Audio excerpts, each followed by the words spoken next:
আমরা বলতে চাই, আপনাদের এই ইয়ারকি ফাইজলামি করার জন্য বাংলাদেশের ছাত্র জনতারা প্রাণ দেয়নি।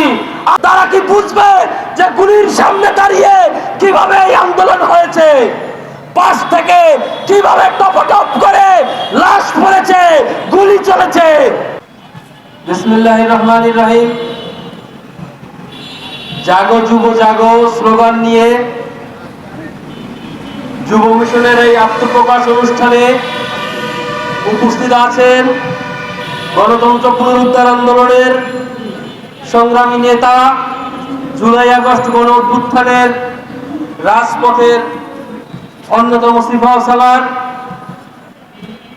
বাংলাদেশ লেবার পার্টির সম্মানিত চেয়ারম্যান মুস্তাফিজুর রহমান ইরান ভাই, উপস্থিত আছেন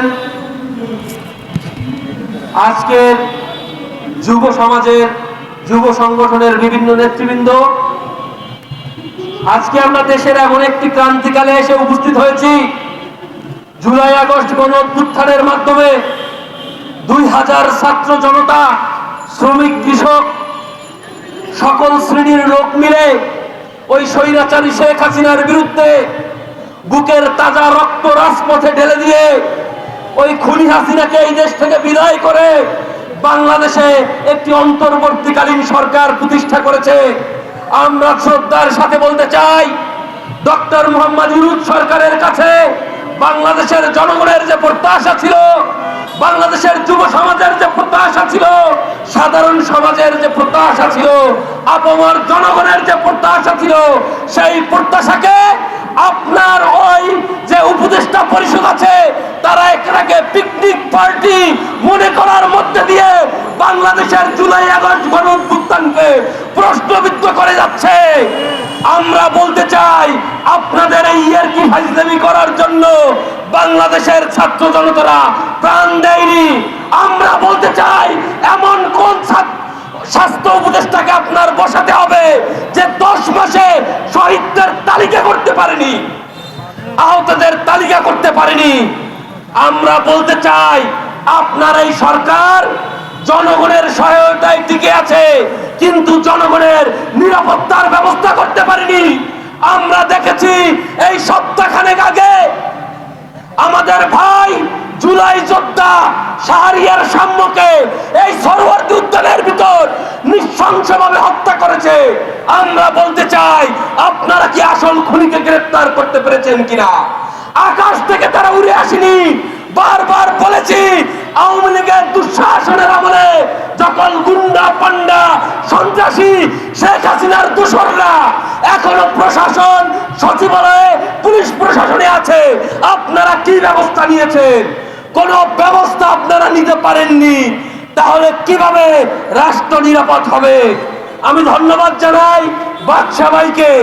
আজকে সময়ের প্রয়োজনে যুবকদের যখন মাঠে থাকতে হবে তখন তারা এমন একটি উদ্যোগ নিয়েছে। আমরা বলতে চাই, আমাদের লড়াই শেষ হয়নি, আমাদের সংগ্রাম শেষ হয়নি।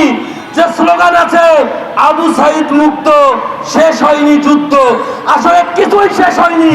আপনারা কাদের হাতিয়ে এই সরকার চালাচ্ছেন? তারা কি এই জুলাই আগস্ট গণ অভ্যুত্থানকে ধারণ করে? তারা কি বুঝবে যে গুলির সামনে দাঁড়িয়ে কিভাবে এই আন্দোলন হয়েছে, পাশ থেকে কিভাবে টপটপ করে লাশ পড়েছে, গুলি চলেছে? তারা এখানে কি শুরু করেছে?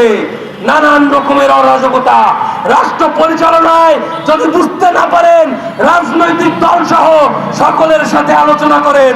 আমরা দেখেছি এই সংস্কার কমিশন, ঐক্য কমিশনের নামে কোনো আলোচনা হয় না, কোনো আলোচনা হয় না, কোনো সিদ্ধান্ত হয় না। নেতৃবৃন্দ যায়, বক্তব্য রাখে, চলে আসে। আপনারা তো কোনো সিদ্ধান্ত নিচ্ছেন না।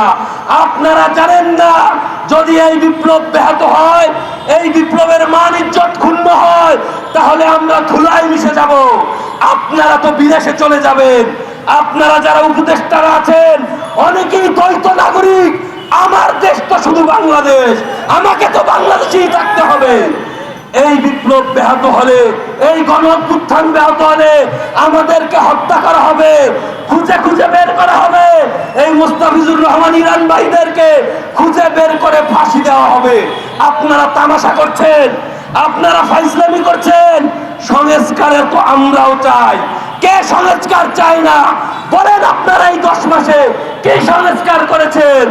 আমরা দেখতে পাচ্ছি শহীদের স্ত্রীর নামে এদেশে মামলা হয়, এরকম নানান রকমের ভুয়া মামলা করে ওই আওয়ামী আমলের প্রশাসন দিয়ে আপনি কি শহীদদের বিচার করবেন?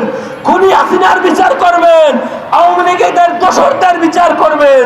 সম্ভব না। তাই বলছি এখনো সময় আছে, হুঁশিয়ার হন, নইলে বাংলাদেশের জনগণ আপনাদেরকে পুনরায় জবাব দেবে। সকল যুব সমাজ ঐক্যবদ্ধ হয়ে জবাব দেবে। সবাইকে অসংখ্য ধন্যবাদ।